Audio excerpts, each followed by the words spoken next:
So hi guys, for today's video, I'm gonna cook tinola na manok. Tinola na isda. And while chopping, I'm gonna tell you a story. When I was in Ibaraki, Ken, sa Miho Village again, buntis din ako nun. Naglalakad ako nearby lang sa bahay.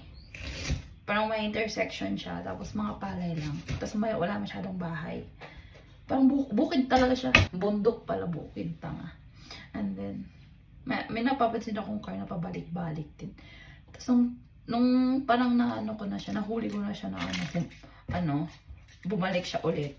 Huminto siya, tapos tinignan niya lang ako. Tapos ako din, tumingin na din ako kasi baka anong gusto niya. Tapos tumingin ulit ako, baka kakasapin niya ako, tanga. Tapos ayun, wala, tumingin lang siya, huminto. Tanga, diba? Huminto siya sa gitna ng daan. Wala lang. Ay, hindi ko alam din. Tapos, natakot ako. Hindi siya gaijin or foreigner. Parang Japanese siya. Tapos, natakot ako kasi wala masyadong bahay. Wala akong matatakbuhan kung anong mangyari. Tapos, paano ko tatakbo? Buntis ako, hindi ako makatakbo. Paano kung charis? So, yun lang. Bye!